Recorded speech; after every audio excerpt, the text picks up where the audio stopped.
It's a pleasure to me to see you all on this platform, sir. It is great to us to have you such a great people like you, those who are expert in the Indo-Nepal relations. Can we start, sir? Yes, ma'am. Good evening to all. Warm welcome to you all to the Mysore Global Forum. It's an international panel discussion. Previously, we had discussions on various issues. The motto of international panel discussion is to create awareness and to discuss about the global issues which is happening surrounding us. With this, today we have a panel discussion on Indo-Nepal relations, the US latest activism in South Asia, how US is trying to interfere or to enter into the South Asia to contain the domination or interference of the other big powers. And as we know, Indo-Nepal having age-old relations. Since ancient period, we have a friendly and marital relations, cultural relations, and traditional relations. India is one of the good friend and immediate neighboring country. India, including Nepal, Bhutan, Bangladesh, Sri Lanka, all are treating India as a big brother. Now, this is a time to India to play in a elderly brother role, to helping these neighboring countries. That is the reason India is taking a strong decision, strong stand to follow the neutral policy. And also, India is giving a more priority to India's neighborhood first policy. It is enough to understand India-Nepal relations by completing the 7 projects out of 14 pending projects in a span of short period. It shows that India is giving a more priority to maintain the good relations with neighboring countries. Not only that, since ancient period, even moreover, in Indian freedom struggle, the Nepalese had a greater role in this movement. We should not forget that. And also, Nepal army, that is a burqa. India's relations with marital relations with Nepal, it is enough to understand how India is maintaining the balanced relations with neighboring countries. Not only that, India is an as old relations, as old friendly neighboring countries with Nepal. India fully respected the sovereignty of Nepal and wanted to see it becoming prosperous. At the same time, it wanted to Nepalese political system should be made based, broad-based, and responsible and responsive. The cooperation between the people of India and Nepal during the era of freedom struggle in India made it natural for the Indians to expect the establishment of a democratic system in Nepal. Even India also helped in framing the constitution in India. And as in a democratic country, as an elderly brother, India is always taking a side with Nepal, and India is trying to maintain good relations with Nepal. Now, today it is a time to discuss how to maintain the balanced relations with neighboring countries without having a hurdle, without disturbing the relations with other countries.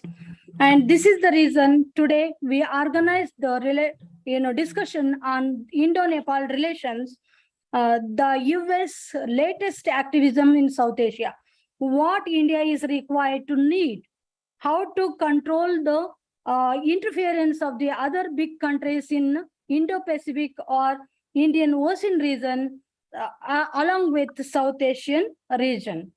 Now, we have eminent scholars and scholarly people to have a more discussion to understand their views on US latest activism in South Asia. With this, I will invite all the eminent scholars to focus on Indo-Nepal relations and also US activism in South Asia. Now I request Brigadier Rajkumar N, who is giving a constant support to us, to deliver the opening remarks.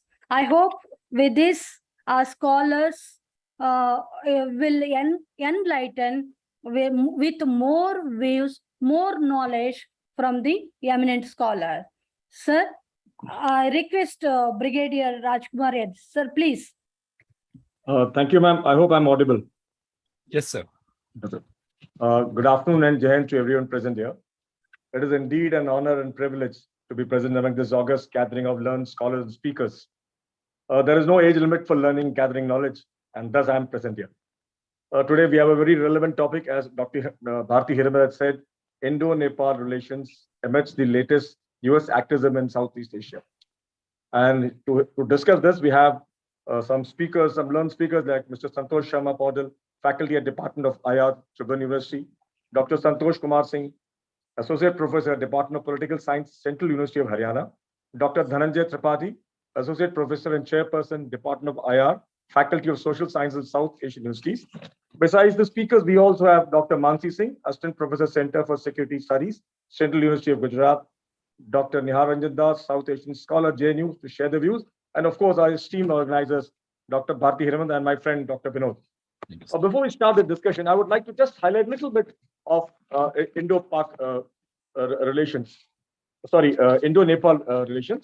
India and Nepal share a very unique relationship of friendship and cooperation characterized by open borders. I repeat, open borders and deep-rooted people-to-people contact of kinship and culture, which is not existing with any other neighboring countries. We have a long tradition of free movement of people across the borders. The Indo-Nepal Treaty of Peace and Friendship of 1950 forms the bedrock of special relations that exist between the two countries. India is also Nepal's largest trading partner. India has also provided transit facility to Nepal for third country trade. I mean, I say again, third trade country, which just speaks volumes about our relations. Traditionally, both the armies honor each other's chief by conferring them the honorary rank of general. Recently, the Chief of Army Staff for Indian Army was present there. As also, we also have Nepali citizens being recruited in the Indian Army. Coincidentally, today, both the countries have a lady as a president. With this, I now request Dr. Binod to further carry on this discussion, and I'll pitch in wherever required, sir. Dr. Binod, sir. Thank you very much, Chief. Thank you so much for setting the agenda for the talk today. I take this privilege of moderating this session on our neighbor political and foreign policy. But before that, I must thank all of my colleagues for gathering together and taking this topic very seriously. I had to spend a lot of time to convince everyone that this topic is really important for India and also for Nepal. It's a pity sometimes that we try to focus so much in IR on far away countries from us, like USA and even Japan sometime, but we try to neglect, which are, part and parcel of our security, the Nepal, It's very hard to put a line between India and Nepal. Where do we divide? I mean, politically and sovereignly, we are two countries, but, culturally, we are one country. So my esteemed colleague, scholar, and professor, and a lot of titles to Professor Santosh Sharma Paudel, he will disagree or agree with us, but I just feel that we are one community. Our thinkings match together, and it is pity for Indian scholarship that we don't have much focus on Nepal. I was trying to locate some good scholars for this forum today, And I can say that most of the people are focused on Indo-US and Quad and Indo-Pacific and 99% on China, by the way. So they're studying on China. So it's a privilege to introduce one of the most famous scholars from Nepal who, like me or better than me, because I choose to study in China on Chinese RMB scholarship. But Santosh has studied in Japan, Singapore. Both are known for their top class PhD degrees in the world. It's very easy to get a degree in China and sometimes other countries. But getting a PhD degree, I was told, is very tough in Singapore and in Japan. So I really respect my colleague from Nepal. He is a scholar in all sense. And sir, he has been awarded Vidya Bhushan, we call in Sanskrit. I don't know the Nepali word. So he is decorated one. He is very young, and he is on the advisory board of Ministry of Foreign Affairs Institute, also in the Army Institute of think tanks. It's a loss for us that we are not inviting him to India. I think we should invite Santosh to India and have an offline discussion with him in our classroom. So, Mr. Santosh, are you hearing me? Yes. Great. Thank you so much. So I had a very brief introduction of yours, but basically we want to know your perspective on how Nepal suddenly has come on the international stage, taking its own foreign policy in its own hand. It's the first time I see that there are enough scholars in Nepal, there are enough think tanks in Nepal, and there are IR scholars like you in Nepal. So, I mean, 5 years back, I used to look, whom we can invite to talk on some forums. So this is a great development in Nepal. I would like you personally, how come you got interested to study IR studies? And right now, what is the role Ministry of Foreign Affairs in your country is playing in deciding the great power relationship with America, with China, with India? It's a very complicated and very fragile situation for all of you in your country. So being your Indian colleague, I mean, the platform is over for another 10 to 15 minutes, sir. I had sent you some questions. I'm not going to repeat here because of time constraint. But all of my Indian colleagues and also audience overseas online here, we're very eager to know that how Nepal is able to come with independent foreign policy vis-a-vis China, America, especially because of Ukraine and Russia crisis. Our media did miss some part of what's happening in Nepal, the protests against SPP, the visit of US Secretary, US Pacific Command, Charles Flynn, and also the Tibetan Affairs advisor, something, right? Madam Uzra, right? Yeah. These things are so sensitive for Nepal and for India and China that anybody touching these red lines will really have some intention to, start the fire in our diplomacy. So would you like to start from here and then also reflect on what's going on in Nepal vis-a-vis the new thinking towards India, towards China, towards America? The platform is yours, Mr. Santosh. We are very eager to hear from you. Thank you. Thank you, Dr. Pinot.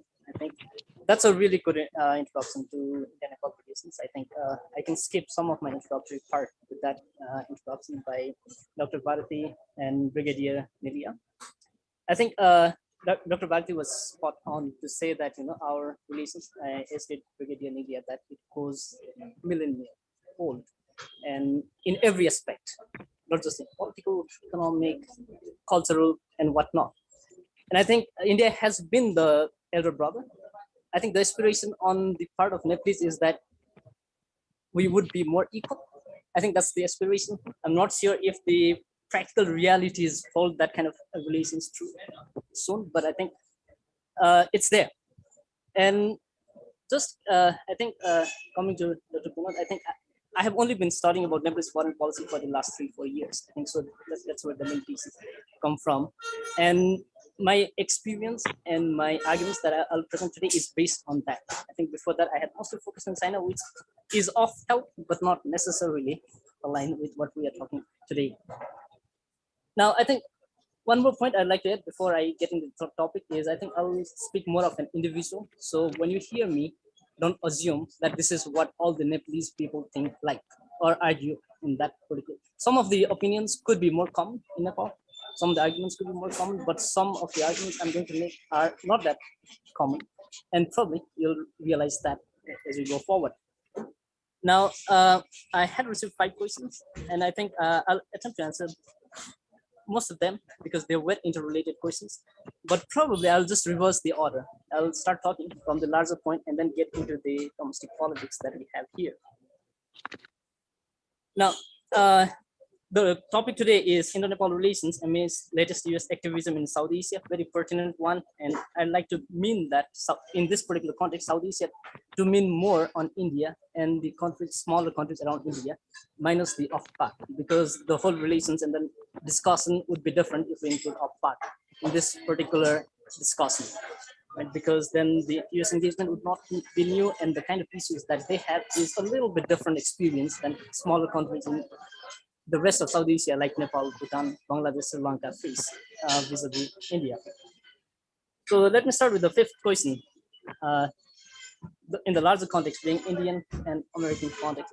Now, Indian and American interests, not just in the region, but globally, seem to be converging more, especially in recent decades. Now, in addition to the huge and influential Indian diaspora in the US, common interest to maintain free and Indo-Pacific, the political culture of democracy in both the countries, and China being the common security concern for both the countries, though not necessarily for identical reasons. Now, during the Cold War, India and the US were not exactly on the same page, and neither was South Asia on the US priority. Therefore, the engagement that we use the term new in today's panel makes complete sense. Now, the US is a global power and India the aspirant, but the latter has always been a regional hegemon in South Asia. Given India's historical record, role in South Asia, it's the civilizational history and the future prospect, and also the intention to be a global power on its own, I doubt if India will be happy playing second fiddle to the US in the region or anywhere else for that matter. Even during the Cold War, the US had largely deferred the South Asian region to India, especially to manage the South Asian affairs. Now, Nepal's engagement with the US and China has increased in recent years. There are no two ways about that, is evidenced by increasing visits, the high-level visits that we have seen, the kind of grants that we are receiving, and the kind of interest that these countries are showing and engaging Nepal on. In Nepal, India and the US share a common concern, strategic concern in limiting the influence of China, is as common in some other South Asian countries. Yet a major point of difference is that India is not very willing to share the influence it has on Nepal.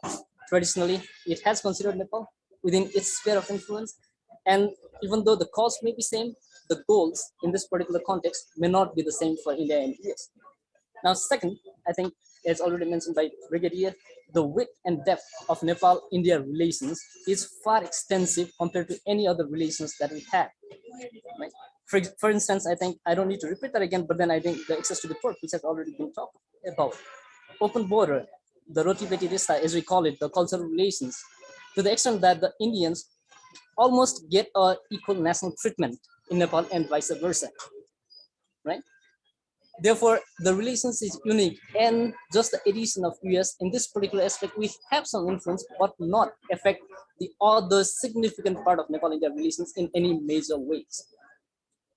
Getting to the other part of the question regarding the balance, which is very widely used term in Nepal, especially when it comes to India and China, Nepal's relations with India and China, it comes from about 250 years ago when P.N. Shah, the founder of modern Nepal, called Nepal a yam between two boulders and indicated that Nepal should have a balance in relations with the north and the south.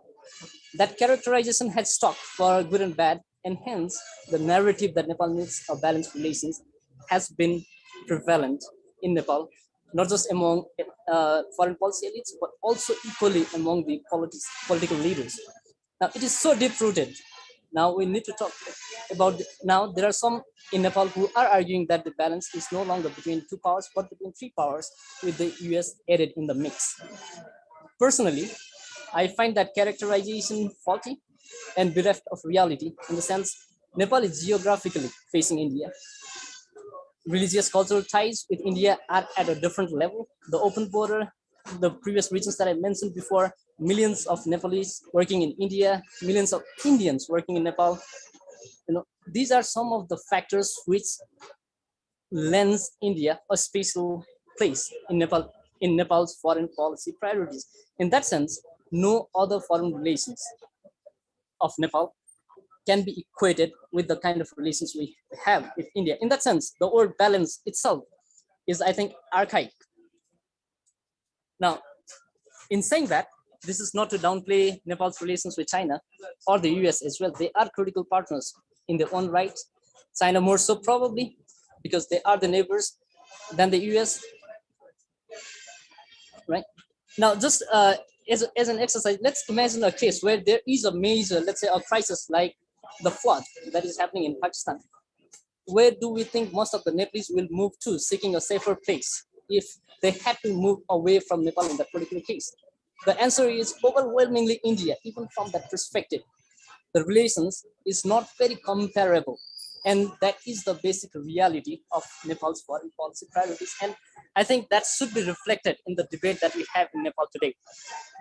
Now, I do not see this narrative being debated or even accepted in Nepal very soon. I think even our foreign policy 2077 that came 3 years ago has stated Nepal would like to have a balanced relationship. No wrong with that. But still, I think this needs to be first academically debated on the merits of having a balanced relationship in that particular case. Now, as for principle, Nepal maintains a non-aligned principle, as does India for that matter, and commits that it would not allow foreign powers to use Nepali territory against the interests of neighbors, particularly in this context, either China or India. A not so minor problem in this particular principle, which the principle itself, which is good, but then there is no common consensus of what legitimate interests of neighbors are in Nepal. So what concerns the legitimate interests that Nepal should protect and be concerned about? Now, it makes Nepal leaders more amenable to pressures and influence from external powers. Therefore, in this particular context, given the principle and external pressures, the groupings, international groupings, which are designed to or even perceived to limit the Chinese presence or power, Nepal is unlikely to join those or be actively engaged with those. Now, two factors are at play here. The first, the principles of non-alignment, and second, the external pressure, obviously coming from the north. Now, hence, Nepal would probably like to maintain a distance from directly being part of Indo-Pacific. That's the question, engaging quite very actively. But then I think even military alliances and agreements are off limits, as we saw in the case of SPP, which was secretly signed, it came into notice, and then there was a big uproar about that, and Nepal had to rescind. There are a lot of problems with the way SPP was handled. If anybody's interested, we can discuss that. But for the time being, I think the debate itself shows the sensitivity that Nepal needs to show, especially to our neighbors. Now, in this particular context with SPP and also the MCC, the 500 million US grant, I think that was very toxically debated in Nepal towards the beginning of this year. Finally, Nepal ratified the agreement, but then the debate was very toxic and non-nationalist. Now, I think domestic politics is also at play for some, and for a lot of Nepalese. Ideologically, they seem to be to the left of the center. And probably this is the training because we have a strong communist presence since before. I think we can again argue if they have still retained any communist characters, but then I think that has had an influence since the Cold War. And they have a natural suspicion to the engagement of US and China. Now, the evidence for that is the kind of toxic debate we had regarding MCC, which was an American grant, but then I think a similar agreement around the same time with China on BRI, it was almost unanimously given a pass, right? And especially our relations or engagement with US and India are used from a very nationalist point of view. I think to a certain extent, to be a nationalist in Nepal, you have to be anti-Indian, or at least that's the perception, that's how it goes. And I think this has been analyzed by Ranjit Ray in his book. And I think that it very accurately explains what Nepal's thought process is like in that particular context. As for the domestic division and fragmentation, there are two aspects to that. To start with the negative one, there seems to be, again, like I said before, no minimum consensus on specific policy issues or strategies. And there has been very little policy continuity Nepal has acted ad hoc based on external pressure in a lot of extent. And because they are fragmented, it's easier for external powers to influence the decisions in Nepal. At the same time, the division between the factions and parties is less on foreign policy and more about domestic power politics in a weird way, because none of the factions are dominant in Nepal. I think Nepal has not taken extreme disruptive decisions and has reverted to the mean in most of the cases in foreign policy. Second, there is also a larger consensus on principles, even among the factions, such as the need to engage both India and China to remain non-aligned, right? This has brought together, at least this has led us not to affect Nepal's relations with India, Nepal's relations with China, or even Nepal's relations with the US in any major ways. In that sense, the domestic decision has not been as bad as it has been, as bad in foreign policy as it has been for Nepal's internal development. Now, with this, I'd like to stop here. I'm sure I have glossed over quite a lot of things when I'm talking about this, and I think would like to answer if any questions you have during the Q&A. Thank you.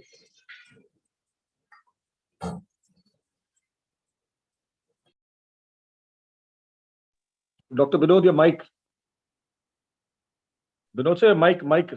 Thank you, Mr. Paudel, for taking us into in depth of Indo-Nepalese, Indo-Chinese, Nepalese, Chinese, and US relations. Still, if I can take one more minute from you and wanted you to reflect, what could be the exact intention? I mean, I'm asking very vague question, not diplomatically.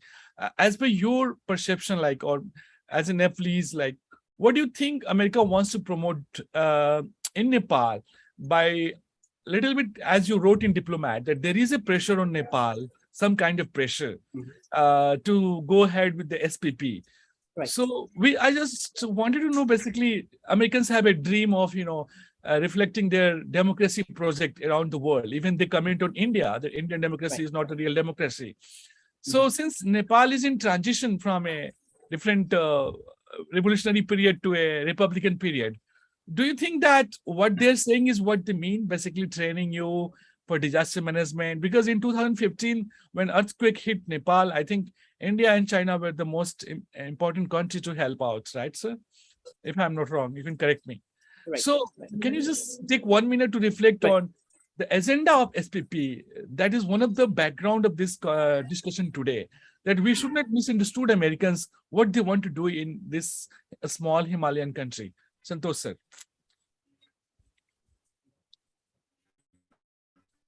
Okay. I think I'd like to bit on the MCC, the kind of very light thread that the Americans, or the pressure that Americans put on Nepal by saying they would have to review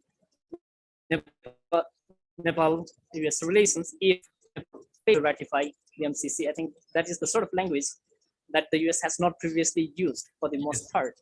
Now, coming back to SPP, I think disaster management definitely is an issue that Nepal needs to improve upon. There are quite a lot of relevant issues. For example, the flooding being an annual trend, that is a critical concern. The earthquake, it is in the fault lines, therefore very prone to earthquake. In that sense, I think, technically speaking, we need capacity development in those areas. There is no doubt about that. However, I think there are a couple of aspects, especially, let me first start on the Nepalese side, how it was handled in the wrong way. Firstly, the agreement was carried out by military. Nepalese military is not how normally international agreements have on Ministry of Affairs, which gives credit and raises suspicions about what the actual intentions are, both from Nepalese side and also from the US side, if the Ministry of Foreign Affairs itself is left out from the discussion. Second part, that was never publicly debated. Now again, there may be no ill intention there, but then I think if something is shrouded in secrecy, people are bound to suspect that there is a sinister motive behind whatever agreements we have. Now, with regards to US, again, the SPP itself, it is an agreement between the US National Guard, which is not the military per se of the US, but definitely security force, right, with the Nepalese military. Therefore, the suspicion, at least the perception in Nepal, was that US was trying to enter Nepal under two pretexts. One, because now there will be certain infrastructural projects that will be built for the MCC, and then they could stay there to say they needed to secure those places from whatever threats they could face, those projects could face. And second part, many Nepalese felt that that could lead the US Army, that could be the entry point for the US Army to stay in Nepal. Now, it won't be the first time if US Army was engaged here in Nepal. I think we all remember the Khampa Rebellion, I think to the north in the 60s and early 70s, whereby I think the US helped the rebellion in Tibet through Nepalese territory. So that concern is still fresh in Nepalese mind. I think that is why I think there was a large pressure on the political parties, especially the government, to rescind from that particular agreement. And finally, the Nepalese government decided to do so in writing. And at the same time, I think the pressure from Chinese, who were already displeased with Nepal ratifying the MCC, was intense. At least with MCC, it was not a military agreement or security agreement in any shape or form. But with SPP, that was in the gray zone, in the sense that it was not the security force, but as in the military, but then it was a security force. Therefore, I think the pressure was even large in that particular context.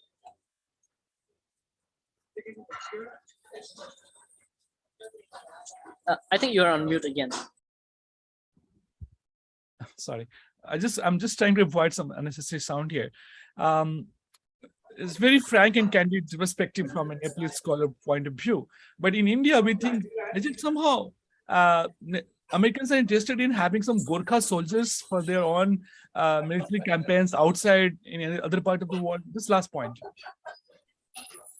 But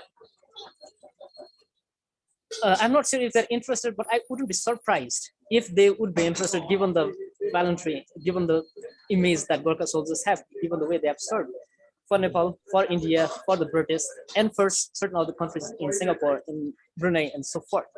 But I doubt if there will be any such agreement coming soon, because I think Nepal, again, like I said before, the suspicion for the US activity is pretty high. There is a very nationalist undertone with our engagement with the US, and with a larger number of commissions being, if not the dominant force, but a very influential force in the power. I don't see that coming. But then, in terms of interest alone, if they're interested, then probably there is a reason why they're interested. But I don't see that being implemented. All right. Before, I think I have taken too much advantage of my moderator position. I'll ask my colleagues, Professor Bharti, Madam, would you have any point to engage Mr. Santosh Paudel, or should I move on to the next speaker? Ma'am Bharti. Yes, sir. Thank you, Dr. Binod. And thank you, Mr. Santosh, for your views on Indo-Nepal relations. And you have given a very lengthy vision on Indo-Nepal relations. Sir, my concern is, as India is emerging as a major power in Indo-Pacific or Indian Ocean region or South Asian region, okay, and now since, as I told you in the beginning, since ancient period, Indo-Nepal having a good relations, that is especially traditional relations and cultural relations. My question is, now how Nepal is treating India? What Nepal is expecting from India? Whether it wants to, India be neutral, because India already has taken a strong stand towards the neutrality, because India is firmly believing in neutral principles. Then, in case if Nepal is expecting India to interfere in this matter, then what will be the future of Indo-Nepal relations? Because already we have experienced, there were so many anti-Indian movements in Nepal. With this concern, with this context, I wanted to know from Nepal, how do you feel, and how do you expect? What are you expecting from India? How are you thinking? How are you looking India and India's stand towards the neutrality? Okay, man. Okay, I think I was not very clear what Dr. Bhatt was referring to when she said about neutrality with regards to what.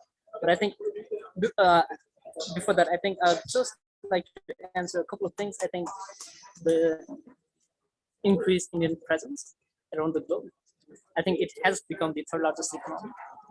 In a way, I think in Nepal, we are looking at it very fondly for a couple of reasons. Firstly, I think there used to be something called the Hindu rate of growth that no longer applies.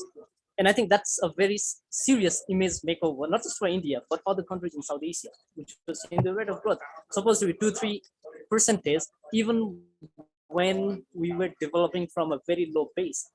Now, I think that with the current rise of India and its economic growth, that narrative is no longer heard.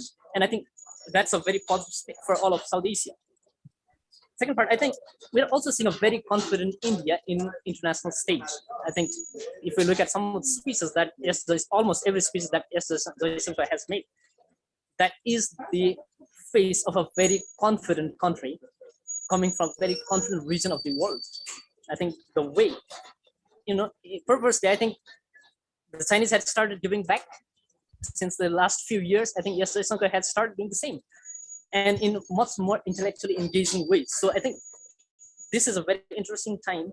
And looking at that, I think because for the rest of the world, South Asia often is seen through Indian eyes, that is also a good image makeover for the whole region.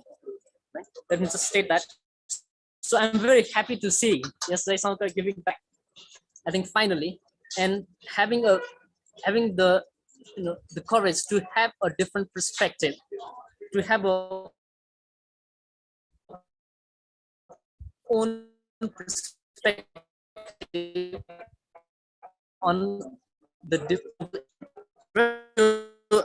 Again, I think the Indian rise, I think we have a lot of issues between India and Nepal to deal with. I think is one of the issues. Unique, but then again, that creates its own problems. Okay, I think Dr. Vinod is looking for what, so I think I'll just stop here and then please, I'll come back later. Yeah, I think most of my colleagues will have questions with you, but we also want to have some Indian points on how do we see South Asia and with other groups. So it's an honor to me to invite one of my senior who is right now heading as the chairperson of IR department of none other than South Asian University. So the having South Asian University itself is a great innovation to improve understanding and dialogue between our countries. And India has taken a great step in this direction. I think we have a branches in Nepal also of this university, right? So Dhananjay sir, are you getting my sound? I can't see you. Professor Dhananjay Tripathi, yes. Yes, I'm getting it. Sir, I'm very fond of your brief articles in Indian media. I would like you to have similar speech here in very brief, like 1,000 words. If you can just tell us, most of my colleagues, they know you. I'm not going to introduce you because you are heading the department right now. And for the coming 1 week, you have lined up conferences on Afghanistan, which is very critical, and different countries. I think Nepal is one of the, do you think Nepal is the easier issue for India compared to Afghanistan, Pakistan, Sri Lanka we have been dealing for last 100 years? Do you think when it comes to Nepal, you can sleep well in the night, you don't have to worry much? Why? What is the great thing between India and Nepal? Especially, sir, when America is trying to get into Nepal so deeply, some people are saying that even they want American boots in Nepal. What is your understanding, sir? Do you think India is directly interfering in Nepal, or India is just watching from it? Let Nepal decide whether it wants to go close with America or with India. Sir, the floor is yours, sir. Thank you. For 10 years. Thank you, Vinod. Thank you to the BRICS Institute for giving me this opportunity to be with this panel, with a distinguished panel today, and discussing a very important issue. And I completely agree with Vinod that we keep discussing about the rest of the world, but unfortunately, we forget our own neighborhoods. We forget about South Asia, the region where we live in.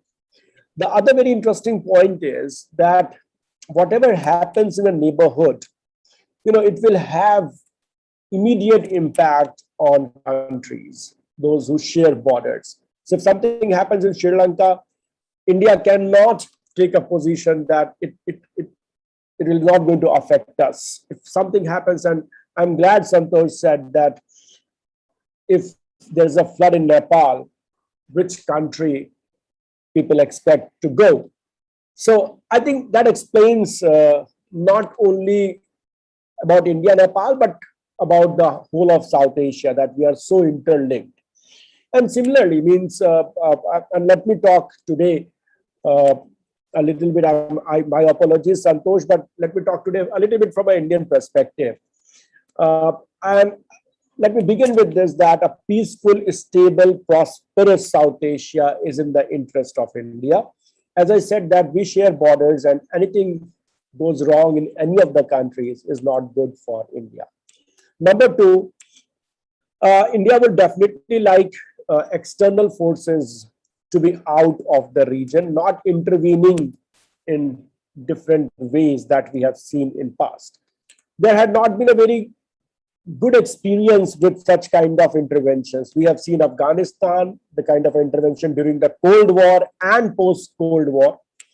And there are many other issues. So India is rightly not very comfortable with big powers intervening in the neighborhood, and particularly in the strategic issues, because as I said, that it's a matter of concern. Anything happens in the neighborhood also going to affect India. India cannot say no to that, means because of the sharing of the borders and many other things. So that one. What about India-Nepal relation? I think there are different phases and different ways to analyze it. India-Nepal relation can't be defined in one term. It is about state to state, Kathmandu, Delhi, but it is about roti beti sambandh also. And what make India-Nepal relation quite unique, and sometimes I say, a couple of my students are joining this, I can see them here, and I keep repeating in my class that India-Nepal relation is quite unique, not only from the state perspective, Kathmandu, Delhi, but because of the people's perspective. And it's not going to change, means there will be phases of, what Santosh says, that being anti-India is like more nationalist in Nepal. These will be the phases. These will be the phases. I can also tell that there was a moment some 10 years back. I was in JNU, and all that at that point of time, there was a war going on in Nepal. And I'm referring to the Maoist phase. And there was a government of Atal Bihari Vajpayee. And the government has played a very vital role in bringing back all the Maoists and suggesting that Nepal should go for a democracy, and not taking the side of monarchy at that point of time. There was a huge reception for India at that particular point of time from the same Maoists. Some of them were in India. They have addressed the press for the very first time when they came from underground. I remember I attended one such meetings. So it's not, then that was also a phase. And I'm telling you the phase is just some 10, 12 years back. I'm not referring to 60, 70 years back history, 10 years back. Now, something happened with the constitution and other things, and of course, the Madesh issue, etc., etc. So then there's a little bit of concern. But look at the trajectory right now. And I sometimes what we happens in South Asia, we look at Hans Morgenthau, we look at Kenneth, Walls, etc. But we forget that there are Kautilya and there is Prithvi Narayan Shah's Du Updesha. So if one has to understand the Nepal's foreign policy, they really have to look at that. And in Du Updesha, there's an excellent analysis of how Nepal should be working in terms of, because there are two big neighbors. One is on one hand side is China and one hand side is India. Now, how Nepal is going to formulate its policy? And let me tell you, Nepal's foreign policy is fascinating. From a IR perspective, from a small state perspective, Nepal remained independent when rest of the South Asia was colonized. and there was a little bit of that foreign policy, the reflection of that foreign policy. What we have seen that over the years within the Nepal political elites, there has been this talk about balancing between India and China. I always strongly felt that this is not a very correct position to take. Why? And here I bring now from Indian perspective, I'm bringing the South Asian perspective. This is not a very correct position to take, because India-China relationship has number of complex issues in it. The moment a country says that we are in between the two, the entire complexities also spill over to that country, right? And India-China relation has, as I said, that there are a number of layers we can discuss at some point of a time. It's not so easy to discuss in 2 or 3 minutes. So now everything comes there as well. Second thing, this entire story of China, BRI, etc., the fascinating story, the entire South Asia was fascinated at one point of time with that. Now the critical issues are coming up with that. We have seen none other than in Pakistan, people are raising concerns about the utility of BRI. We have seen the case of Sri Lanka, the Chinese debt has become a question. And if not, then at least the question of what to do with this such mega project, what it has added in terms of economies of a small kind like Sri Lanka. So that kind of thing is going on in South Asia. It will remain. But what I feel that even if that is the case in Nepal, the Nepal-India relationship is not going to be very out of the track. So these are the phases in India-Nepal relation. As I said, 10 years back, there was a different kind of phase. Now there's a different kind of phase. And I can see, and I'm sure Santosh will agree that right now there is a recalibration. A process is changing between India and Nepal relation. Something is moving in a positive direction now. For whatever reason, there are several reasons. It's also BRI, the China question, and many other things. But there is a positive issue that is there. On the last point, because you said that I have to finish in 10 minutes, on touching on the US relation, I think every South Asian has to really think on the US role in South Asia. Because we keep talking about Chinese role, sometimes we should talk about the US role. A number of issues from terrorism, starting from terrorism to other issues as well. US role remained critical in the region. The Cold War times, the entire issue of terrorism, one cannot analyze, if objectively analyzing the history of terrorism in South Asia, we cannot analyze without looking into the role of US and that. So US has its own interests in different countries, different regions. Right now, they have an interest in containing China a lot. Sometimes that perspective is like, and we can see that this competition between the US and China is going to grow. It is not going to stop. Taiwan is a recent example. So this is going to grow. Now the world is heading towards that, and South Asia cannot remain aloof to this kind of competition, precisely because South Asia has relations both with China and with US. Now, in that terms, I think one of the points and where there's a need for rethinking regionalism in South Asia is that we still stand divided. I think there is no South Asian vision as how to deal with this emerging condition. I really appreciate the role of the Indian government right now for looking into the South Asia from a new energy, whether it is Maldives, Sri Lanka, Nepal, Bangladesh. There's a lot of effort from New Delhi, and this is required in a sustained manner. India should not derail. This is required in a sustained manner. India should remain focused on South Asia because the world politics is changing. So this kind of a strategic competition that Dr. Vinod has organizing this panel is going to continue. It's not going to stop. This will continue. There is, if SPP is rejected, I'm sure Santosh US strategic in some other way is going to come to Nepal and to different other countries, because the China-US competition is a reality. Now, what do we need? We need a very regional vision as how to deal with it, because South Asia has to deal with it. As I said, that we have relation with both, with China, with US. Now, India has its own way of understanding this. We have a trade relation with China, but China is also creating trouble for the Indian borders. That there is where the Indian complexity comes. But other countries have their own kind of complexities. Look at Pakistan. Pakistan is now trying to be tilt towards a little bit more towards the west. From China to west, Pakistan is now trying to recalibrate its position. The same with many other countries. So I think at this juncture, a kind of a South Asian understanding on this is very important.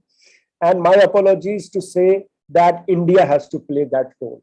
Means I may appear as something very Indian, but I keep saying that if we think of South Asia, India is critical in South Asia because of technical and many other reasons, the demography, the geography, the economy, the strategic depth. So, and for India also, it is equally important that they should have a credible, influence or credible acceptance in whole of the South Asia. So let's stop here. Thank you very much. You're on mute.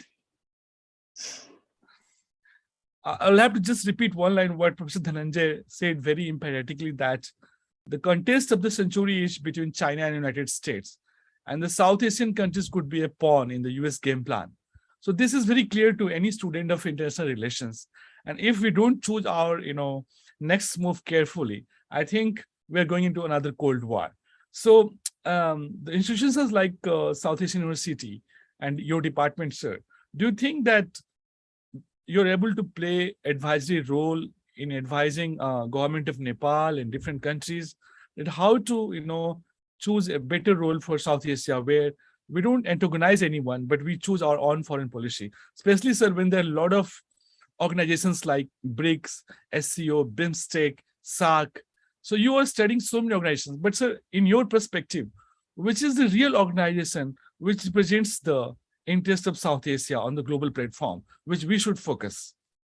See, one thing, and let me draw from one of the speeches of foreign minister, which he has recently delivered. He said very specifically that regionalism is our priority. Now, when he says regionalism is our priority, and he said that South Asia is also our priority, I can understand. It's not a rhetoric. India understands that the globe is changing, the international politics is changing, and in that, South Asia is very important for India. India cannot ignore it. Second, what kind of role we have? We can, as I said, that there is a need for a South Asian understanding of all these new changes, whether it's a Russia-Ukraine crisis. We need a South Asian understanding. It is affecting us. Our oil prices are going high. Sri Lanka has suffered because of what is happening in Russia, Ukraine. We are also paying the price of that. It's not so easy to say that it's happening in a different region. This rivalry, the US-China rivalry, will have different kind. It will take different shapes and forms in future. It will come to all of us in different forms and shapes, So yeah, of course, for India, it's important, but for the other regional countries, we need to have a South Asian perspective. Like for Afghanistan, there's an American perspective, right? There's an European perspective on Afghanistan. What is the South Asian perspective on Afghanistan? Means how do we look at it? That's also a very important question. And South Asian perspective, I have 1,000 differences with a Pakistani person from Pakistan, but I need to take into account if we are discussing Afghanistan. I need to take into account the question of Iran, the question of Central Asian republics. Means these are something very, very important. So we have to be very open, but what are our perspective on these issues? So I think there's a lack of this kind of forums. We need to interact with our colleagues from different regions. We need to be very open and come up with our own understanding on issues. That's very important for future of South Asia. So I repeat that we have to have a South Asian perspective on global relationship, especially what's happening in South Asia. It should not be decided by United Nations always and some big powers. At the same time, Professor Dhananjay emphasized that there's a lack of academic community and bond between scholars of IR in South Asia. So I hope in future our forums can bring more scholars together to exchange our views in a very candid manner. The time asked me to move on to our very senior and very distinguished speaker, Dr. Shantesh Kumar Singh, who is right now leading an institution called Central University of Haryana, a very young university in a very beautiful campus, which is designed just like JNU. And it becomes a little bit holiday for me sometime to visit him, And Professor Shantesh, can you hear me? Can you please? Dr. Shantesh Kumar Singh. Can you unmute, please? Then, sir, we'll come back to you with the students' question and answer in the last, but I have to move to the last speaker today. Dr. Shantesh Kumar Singh. Yeah, Dr. Vinod, thank you. Thank you so much. Yes, sir. Allow So me happy to say a few words. so- Allow me to say a few words about you, sir, before I hand over to you. Yeah. I said that your campus is very beautiful. That means you have to invite us sometime. And second thing, the best compliment I can give you is that you are the Narendra Modi of Indian IR. Every day you are having a speech, every day. Even today, when we are having the conference, I got a message that he is occupied in another conference. So he will try to manage his time. So, sir, from your height, from your perspective, and the kind of conference you are attending every day in Delhi and in NCR and different part of the world. And at the same time, you are a kind of, you have spent good time in America and United Nations University in Malaysia. You have a lot of journals under you. You have students from South Asia doing PhD under you. So we are expert of China, and we find that it's the first time in South Asia, China and India are on the same page when it comes to the American policy of, pressurizing Nepal to sign SPP, MCC, and so many terms, they use. Basically, as Dhananjay sir said, they will not give up. They want a backdoor entry. They want to come and have influence on Nepal the way they have on other countries. So Shantesh sir, I know you are expert on healthcare, you are on climate change and security. These all are part of security, and it concerns South Asia very much. But America comes to South Asia for helping us in humanitarian terms, in disaster relief, blah, blah, blah. But, the purpose is something else. So could you please combine both with your perspective? You have 10 minutes, sir. Please guide us. Thank you, Vinodji. First of all, I would like to thank basically BRICS Institute and University of Mysore for inviting me to participate in this talk. And definitely, I congratulate to all of you for initiating such thing, which is going to help us in having a better understanding of the topic and the areas which are happening around us. Actually, in terms of international relations and politics, definitely that is what very much associated with students only of political science and all these. But the reality is beyond that. It should be known each one of us, whether we are a student of political science, whether a student of IR, foreign policy, that doesn't matter. Because whenever we pick a paper or magazine, we usually get on same page news of international politics. So we all are students of international politics, international affairs, and foreign policy and diplomacy. In somehow we all are knowing the basic principles, concepts, theories of IR. Not literally what I am talking about. The Dhananjay sir mentioned like Kenneth Walsh, like Hans Margenthau, might be you are not knowing, but things are very clear to all of us. What is national interest? What is national power? How a country can maximize its own interest? How diplomacy can be used? These kind of questions around us. So for that, I would like to thank you, Vinodji. And there's another thing I would like to say. I'm not Narendra Modi of IR. I have learned a lot.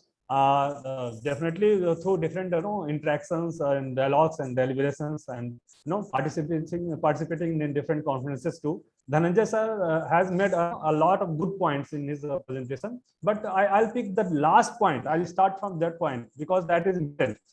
Here we have to understand all the countries are, as per political theory, all the countries are free, independent, and sovereign. They have their own rights to make their own policies as per their own needs, requirements, and its interest. We can't force a country to go as per our rules or things. But the thing you have raised, the reality is beyond that. That is what we talk about. That is what are being written in books. But what is in practice? That's truth. We have to understand.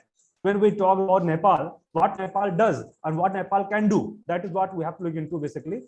And the theme question comes with US, China, India, Pakistan, Sri Lanka, all the countries having the same kind of thing. You can't say this is duty or this is moral obligation of India because India is one of the biggest and largest country. Or militarily it is strong, economically strong. It's a duty of India. That is what we know. I don't think that is good assessment. Have you ever seen US doing something good, something free of cost for those countries which are underdeveloped? Whenever you talk, we talk about Nepal, Bhutan, Maldives, or any other African countries, Asian countries, which are smaller countries, underdeveloped, least developed countries, what we see, all the policies, whatever US or China is adopting or implementing, enforcing, basically they are doing for their own national interest or to maximize their own national interest. That includes every aspect, like security might be that country security, political or diplomatic or any strategic. But the thing is that the countries are doing for their own betterment. They are doing for their own national interest. But what Nepal needs to do, that is what the question is. Is Nepal in that position which can compromise with all the countries, including India, China, US, all the countries? Whenever we go to pick the cases from India, why India is having not so much good relationship in last few years with Nepal? That is the question. And why Nepal is going closer to China? What is the story? We have to look into the entire picture, the global picture in one go. India is going closer to basically a US. US is coming closer to India. We have to look the story from both sides. We can't say like India is going towards US. And US is not interested to have good relations with India. That is not true. Truth is that both of parties are agreed to go ahead with their good relationship. The same is China. China is also trying to influence those countries which are closer to India and also closer to US. For the example, Nepal has been influenced by China in last few years. Why and what are the reasons? We all are knowing very well. And that is what the right of Nepal. I'm not going against that. Whatever Nepal is doing, that is absolutely fine. But thing is that, is it duty of India to have good relations with neighboring countries? Should India go beyond after basically in Bangladesh, Sri Lanka, Maldives, Pakistan, Nepal? What are the obligations? What are the duties of these smaller countries? They don't need to go have good relations with India too. That is the story. India have not shown its interest in these neighboring countries for several years, for many more years, last past many years. We have 1950s, 60s, 70s, 80s. We have all the time tried to have relations with neighboring countries. And last 6-7 years, we have seen distances from neighboring countries and we're going away. That is not good for India. I'm not talking that is good. That is not good at all. But thing is that we have to understand why India is doing so. India has tried its best to keep good relations with Bangladesh, Nepal, Maldives, Sri Lanka, Pakistan. But why it has been failed? We have to understand, because the reality is all the neighboring countries, and not only neighboring countries, global scenario is that that of the reality of the basically national interest, maximizing national interest and maximizing their own economic goals and their own strategic goals. So India is now more practical what it was earlier. That is the point. India is more realistic that it was earlier. That is what we have to understand. And that is what being followed by all the countries, including neighboring countries of India. That is Nepal. So with the zone of peace, neutrality, non-alignment, they have talked a lot about that. Is it happening? Sometimes get closer to China, sometimes get closer to India, sometimes get closer to US too. That is a story. That is what happening, and that is reality. I'm not against that. That is good for their own development. That is good for their own growth. But the reality is that we have to understand India's position too. Why India is not running after. I'm not denying this. This is what we have to do. We have to go after these countries. If we want to grow, we want to have a stable democracy, stable economy, stable, conflict-free zone. So in that case, we have to good relationship with neighboring countries, whether that is Nepal or any other country. So we are trying, Modi government is trying its best to have good relations with Nepal. In last 6-7 years, it has approached several times of Nepalese governments to have discussion, deliberations, dialogues, so that we can minimize our differences on different issues, whether that is Kalapani, whether that economic issue, whether that is border issue, whether that is water dispute, all kind of issues are there, and issues will remain always there. We can't say like we are going to have a best relation or we will never have any kind of differences. That would never going to happen. The reality is that we're going to have no differences every time, always. So what is the best mechanism? We have to sit together. We have to understand both of the countries, and all the countries, including in South Asian region, have same rights, has same obligations, duties, and the same policies, outing same policies maximize their own interest. So in that context, we can't blame a particular country, we can't blame a particular nation for misconduct, for misdoings. So the reality is that, and the story I'm going, maybe you have already sent few of the questions to me. If I go through that questions, definitely I'll take those questions in 1 or 2 minutes. Okay. What are the practices for India-US cooperation in South Asia? That was the first question you sent to me.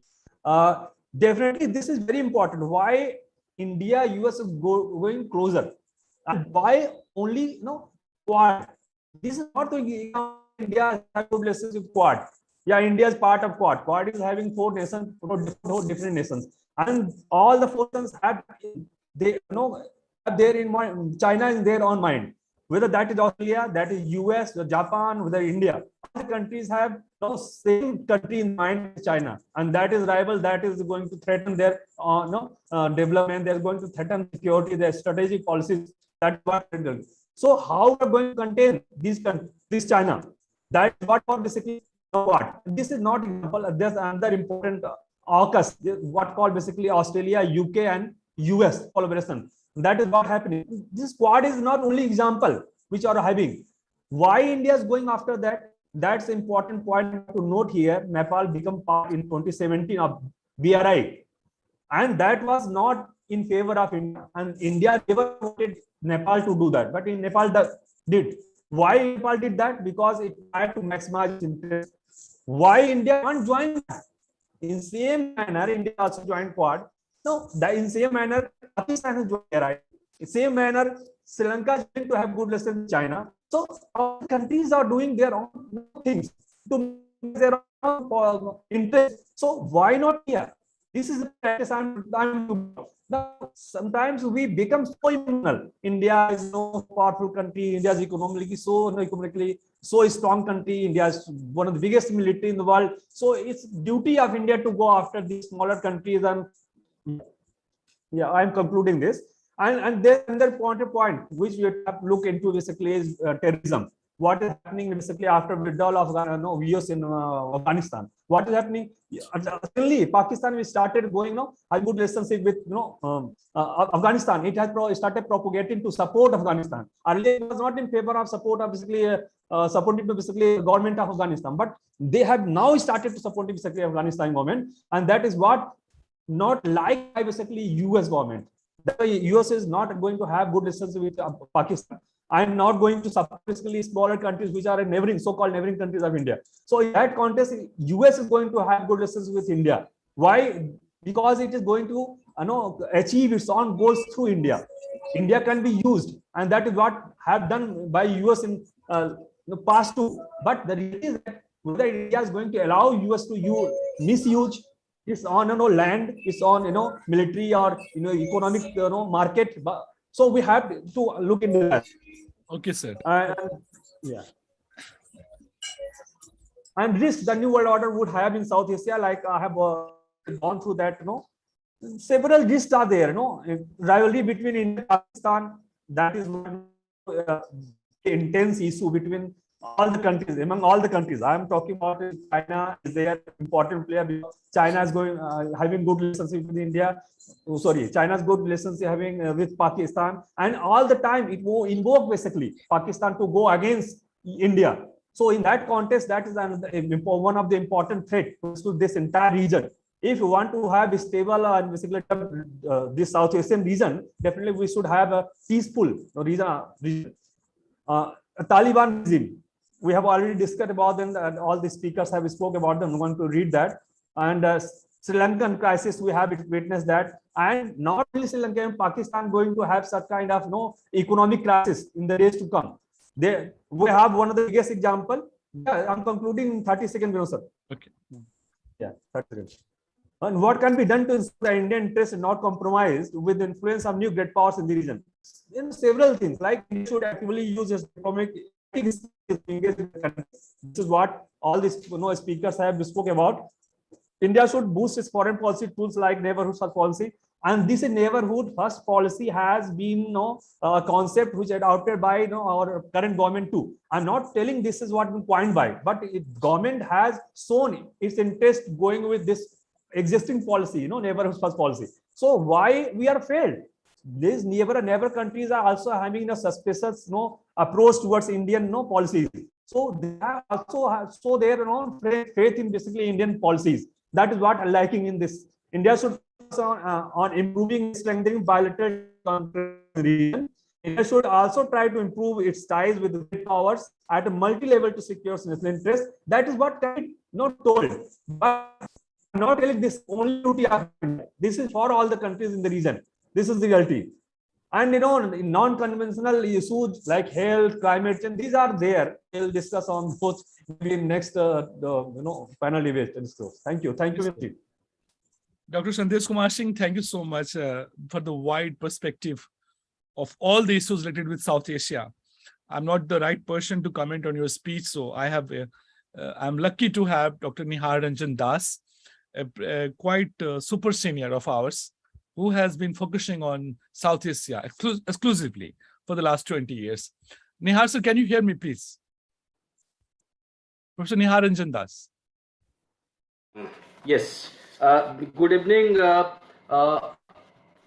would like to thank BRICS Institute and Mysore, University of Mysore, and particularly my friend Dr. Binod Singh for giving me the platform. And I am also very happy, and in fact the panelists like Dr. Santosh Sharma, Dr. Santesh Singh, and Dhananjay Tripathi, they have actually made it very easy, or very what do you call it, discussed every aspect of the subject that we have taken up today. And as we know that Nepal and India, where to start and where to end, it's sky is the limit, as we say, because of the historic relations. And although there are some irritants that we have witnessed in the recent past, and but our friendship is so strong, and that is the that actually takes care of resolving issues in due course. And therefore, being a scholar of South Asian studies, in fact, I would just correct the organizers that the JNU is added to my name, although I am a PhD from JNU, but currently I am not associated with JNU. Therefore, that is the only thing that I would wanted to correct you. Now let me just flag few issues, and we have discussed every aspect that have actually hogged the limelight in the Nepalese newspaper or the Nepalese media. Whether it's the MCC or the SPP that we have discussed currently, and the that actually flags the possibility of external interference or external presence in the Nepal politics or Nepal. And considering and when you think about whether India should be concerned or not, as rightly Dhananjay pointed out, the fears among the Indian scholars or Indian policymakers about having a superpower being sitting on the north of India, and that is why we were also worried when the Chinese that ship which came to Hambantota recently, and why we had actually flagged the issue of security concern. That remains almost similar if there is a security pact, or if we have a superpower, whether in the name of National Guard, or in the name of helping out Nepal through its managing or tackling the disaster that it's prone to. I would like to flag one issue that we don't need superpower to come and help us out here. I belong to a state which is in the coast of Bay of Bengal, and we are prone to frequent cyclones, and Odisha has been awarded to have created a benchmark in managing the natural calamities over the last 20 years. Therefore, we know how to manage. Therefore, probably US presence may not be. I mean, Dr. Santosh Sharma will be probably the best person to find. Clarify whether it is required or not. But what I would like to now say that no. At one point, Santosh Sharma actually pointed out rightly the hue and cry why it is because SPC has been shrouded in secrecy all through, and probably after the ratification of the MCC in February, US thought that it is the right time to probably push through the SPP, and but they probably failed to gauge the mood of the Nepali politicians, and probably thought that the democracy in Nepal is very young, therefore the politicians can be taken for granted. That is not the case. So and second point is that as commenting on or that Dhananjay actually made 2 points which I have noted down, is that when we come to Nepal and when you come to South Asia, and from a South Asian perspective, we have actually no South Asian vision per se, because as you know that SAARC is in completely limbo in like ICU, and we don't know when it is going to come out of that. So therefore, the South Asian understanding, he also further he mentioned that South Asian understanding is probably the best way out of everything. And in fact, to have the South Asian understanding, we have to have two things to keep aside to have an understanding. One is to keep terror away from the South Asia, whether you are sponsoring terror or you are actually sheltering terror elements in any of the South Asian nation. Second is to have keep our individual countries away from the external influence of the superpowers influence, because that has always been when you go through the history of the last 70 years, that how the superpowers have always played a game of dividing and actually siding it to one country or the other, is there in the public domain or is there in the public to find out. And the what I would like to flag before the August speakers is that Brigadier Sir is also there, that the issues that is between India and Nepal is that we have the territorial dispute that came up during Prime Ministership of Mr. Oli, and that is, although has been swept under the carpet, but has not yet been resolved. So we need to actually go throughout resolve the issues. And second is that it has been probably more than 2 decades since I completed or I was part of the JNU. That issue of peace and friendship used to be flagged almost every second year or third year as an outstanding issue. That remains. There is another issue which was added in 2016, was the demonetization irritant, because Nepalese, those who are legally allowed to keep 25,000 of Indian currency, were left high and dry when the demonetization happened. So they claim that more than 500 rupees currency is still with the Nepalese, that the government of India has to take a decision. And so why I am trying to flag these issues, that Nepalese, the people in they are quite sensitivities, and India is as a big country, although we share equal power in every forum, that we need to actually give respect to their sensitivities. And I am sure Nepal in future will not be swayed away by whether it's coming from north or whether it's coming from the farther place like the Pacific or Atlantic.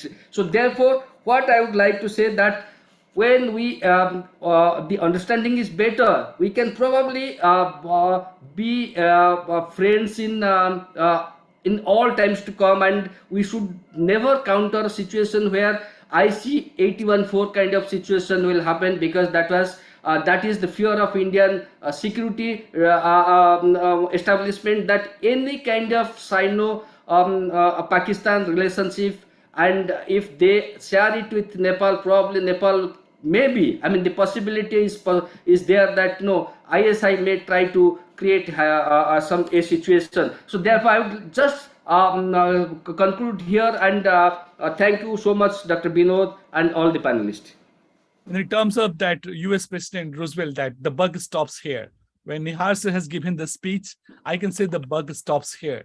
He had made very clear that India has responded as a first responder to any crisis and disaster in the neighborhood, whether it's Sri Lanka or Nepal. And we have gathered enough experience that we are in a position to transfer our knowledge to other countries. So in the pretext of this, if some great superpower wants to come to Nepal, I think that's not enough. There must be something else behind that. So before the buck stops here, we have lined up another discussant from Central University of Gujarat, who has been very patient. And I hope she's not angry. We haven't met yet, and this is our first interaction with Madam Mansi, Dr. Mansi. Her area of focus was, of course, Europe and America and India. But, you know, no country is in isolation. So what's happening in Ukraine and Russia, it has a great impact on the life of people in South Asia. So, ma'am, Dr. Mansi, after this discussion, what we are missing? Would you like to, with your sharp eyes and ears, would you like to correct us what we have missed? Have we lost a direction?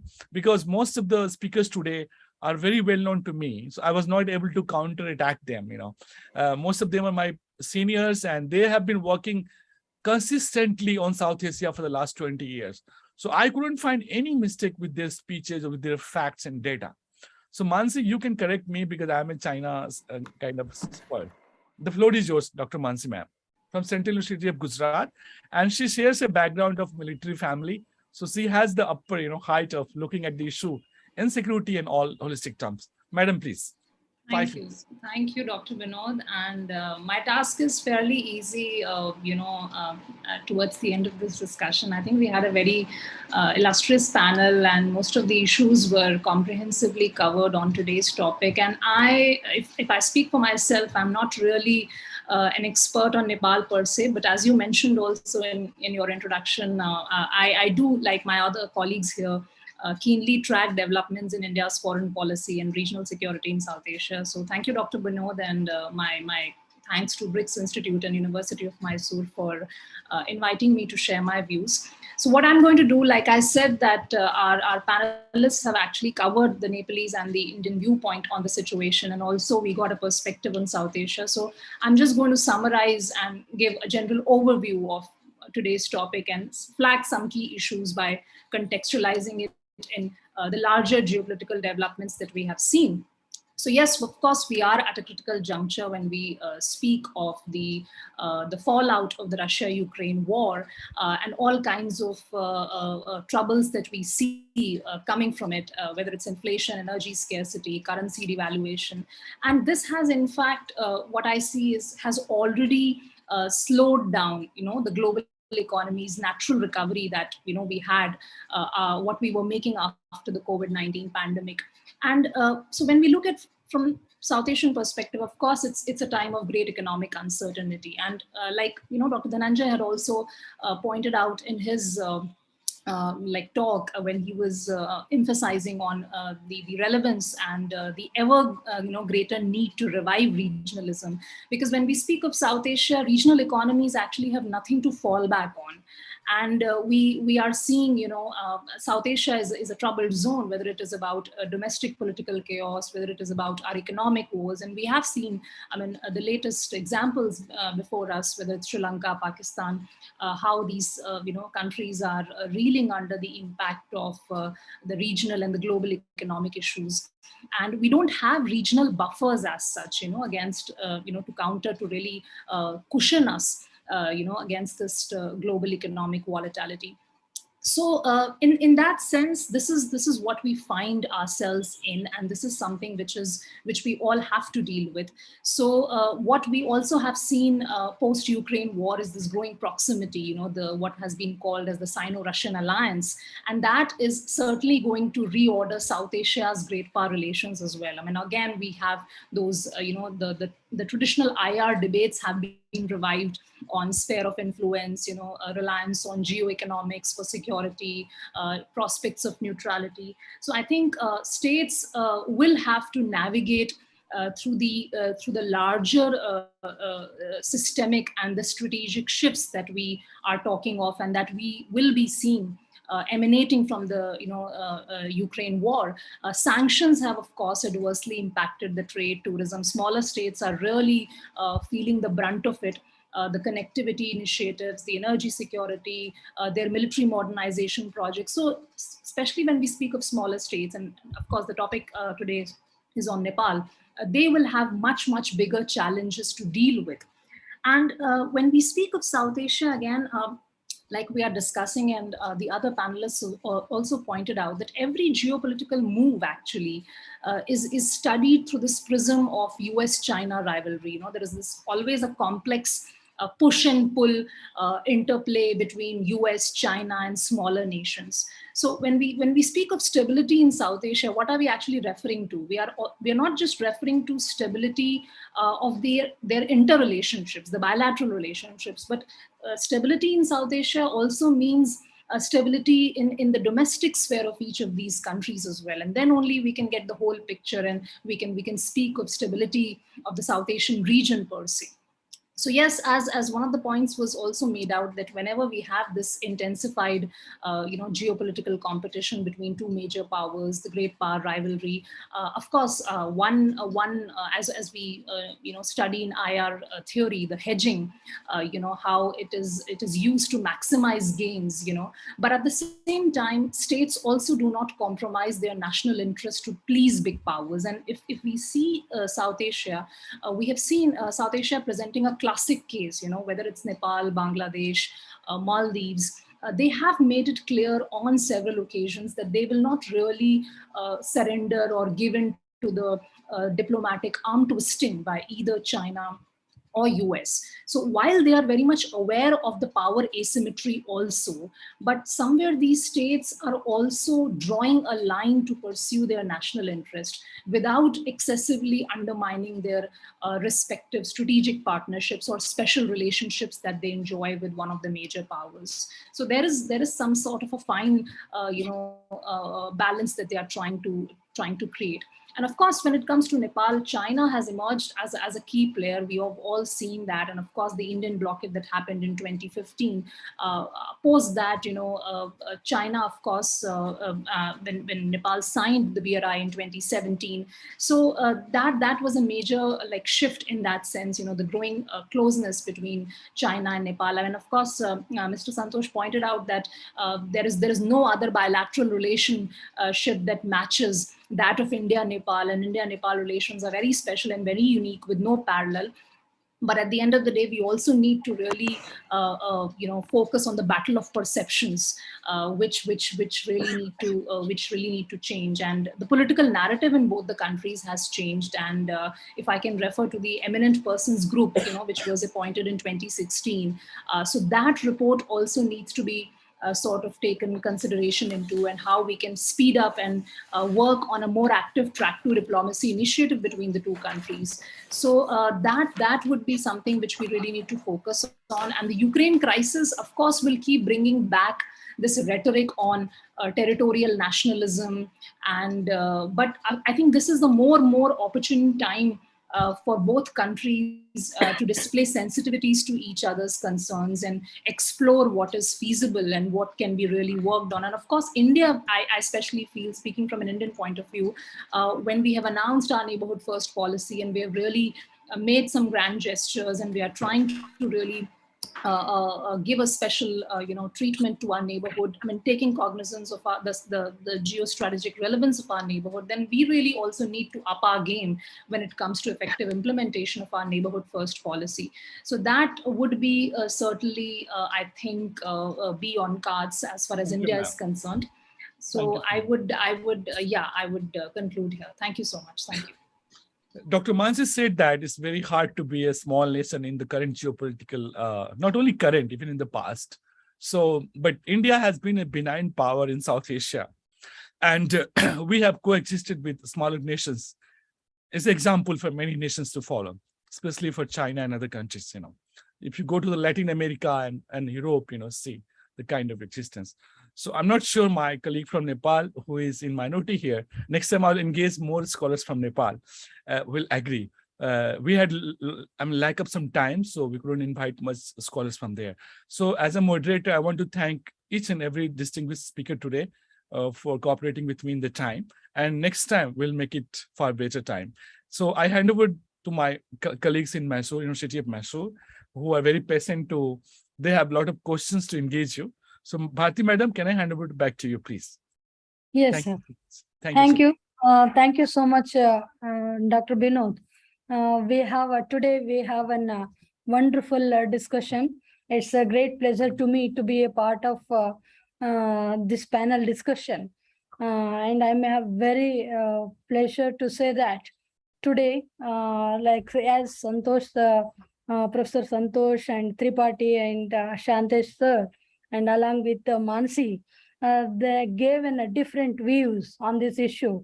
Anyway, as Tripathi said, this is the right time for India to take, a firm decision. And he also noted that no one will change and no one will break the Indo-Nepal relations, because we have a roti-beti relations. It's enough to understand the strong bindings between India and Nepal. Yes, of course, no one will hurt and no one, yes, there will be small hurdles and small tensions in between, countries. It's quite natural. And apart from that, as Santosh sir told, it's every country, every sovereign nation is able, and it will be having a sustainable relations with other countries. At the same time, they are also capable to maintain their their relations with other countries. It doesn't mean that we can interfere in their internal matter. Of course, we are not supposed to interfere in their internal matter. But as a big elderly brother, India, when it comes to the security of South Asian region, India has to take some strong stand towards this issue. This is my opinion. And of course, I don't think so it will I hope it will not create a new other tensions in this region, because already we experienced from China's interference in the South Asian region. With this hope, I'm really thankful to all the panelists, and it's a great moment for me to have such a people. Thank you, Dr. Binod. Oh, And ma'am, any questions we have? Alok, can you come? Mr. Alok, Dr. Alok. If any students from university have any questions to our panel, please go ahead right now. We have 5 minutes for that. Otherwise, we'll close the session. Everybody is here for a long time. Yeah, it's, moreover, it's very happy to say that our students are very enlightened by this today's panel discussion. It's really wonderful session. I hope we will have many more discussions on India and Nepal relations, because there are so many issues between India and Nepal. How to maintain, how to balance. For India, it's a big challenge to balance the relations with neighboring countries. Though India is having priority in its policy by saying that India's neighborhood first policy and neutrality and peaceful coexistence. These are all the important things in India's foreign policy. India has to maintain all these principles very firmly. With this, really, once again, I'm thankful to all the panelists to enlighten our students today. Brigadier sir, do you have anything to add in the last? We are going to close. Sir, unmute, please. Unmute yourself. Thank you so much, everyone. It was really heartening to learn more and more about our close relations. And I'm totally with what is it. I think we should shed the elderly brotherly relations with all our neighbors. It's time we treat them equal. And as I said, a team wins when all members participate and on equal terms. And that will be more appropriate in this time. And in fact, I had a question in between, but it's about Nepal only. Was it an appeasement policy to China or to support India? I leave it as a question, which can be answered in subsequent discussions. I can request Mr. Santosh. He's saying that the deal SPC cancelled was something to please China or India or something different. Please. The last question, Santosh, today. Mr. Santosh. Okay, great. Okay, great. I think just before answering that, I'd like to say, I think somebody mentioned it's not easy time to be a small power, but also I don't think it's easy to being a big power as well, because with that, I think if I can put Spider-Man here, I think with big power comes bigger responsibilities. And like, I think it was mentioned, the box stops with the bigger power must be looked to. So it's not easy taking up GSP, we woke up to that a bit late, but then again, I think that had an impact. Domestic political scene also brought out, especially in the context that where we already had a toxic debate on MCC. It came immediately after that, and like I think US was simply trying to push this through during that time, even though the agreement was signed 4 years back. Right? And also, there's no doubt there was some influence of China in that decision. Partly, I think to a certain extent, it was about appeasing China in the sense that China had been angry after we ratified the MCC. In that context, I think taking away the SPP was partly rectifying that anger, and then to put some. But then again, I think all these factors had a role in sending the SPP agreement. Thank you, Mr. Santosh, for this clarification. And I think in future, we'll follow this topic very closely. But today, the time doesn't allow me to carry on forward. So I invite one of my students, Mr. Alok Kumar, who is a student of IR and very close to Nepal, to, on behalf of BRICS Institute and also University of Mysore, to extend a very heartful and candid thanks to all of our senior colleagues and speakers. Alok, please help me. Thank you. Good evening, everyone. My name is Alok Kumar Pathak, and I am second year student of IR department, Maharaja College, University of Mysore.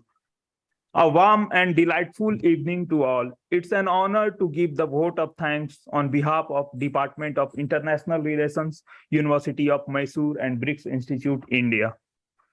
For distinguished speeches by our respective speakers of the day, Santosh Sharma Paudel sir, Department of International Relations, Tribhuvan University, Nepal. Dr. Santesh Singh sir, Department of Political Science, Central University of Haryana, and Dr. Dhananjay Tripathi sir, Department of International Relations, South Asian University, New Delhi.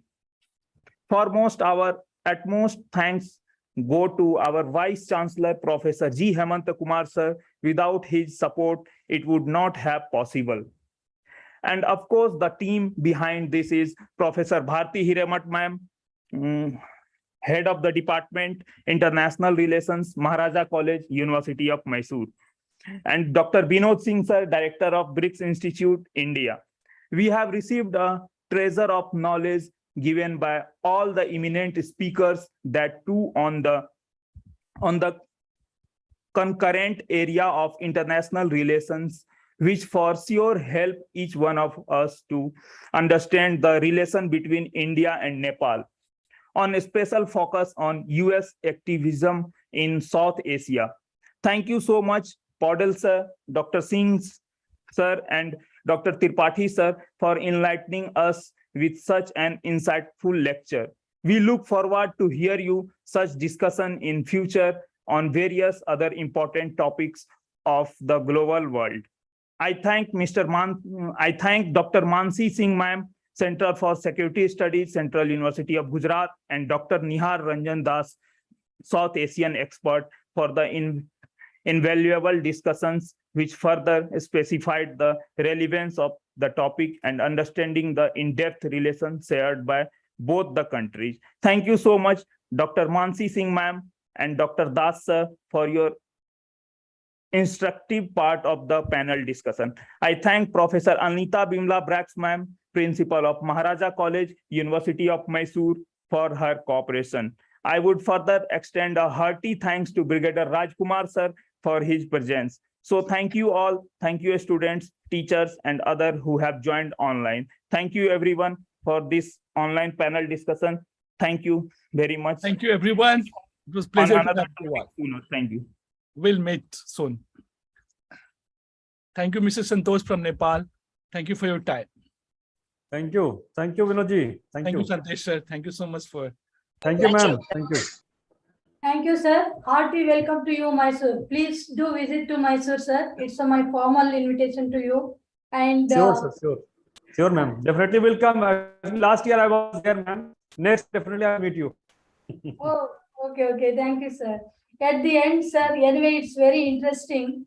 There is a question in my mind whether this issue leads and a dramatic change, political change in this region. In the next discussion, we will continue with this, sir. Thank you. Thank you. Thank you, Mansi. Thank you, Nihal sir. Thank you. Thank you. Thank you, ma'am. Thank you, Dr. Vinod. See you from Lagos next time. Thank you. Thank you, everyone. Thank you. Happy journey, sir. Happy journey. Thank you, sir. Thank you so much. Thank you, ma'am. Thank you. Thank you, everybody.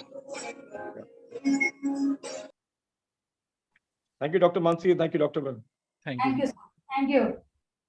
Madam, thank you so much for, I think it took so much time today, but No. we had a lot of speakers today, 4 to 5, Yes, sir. It's really wonderful. Only thing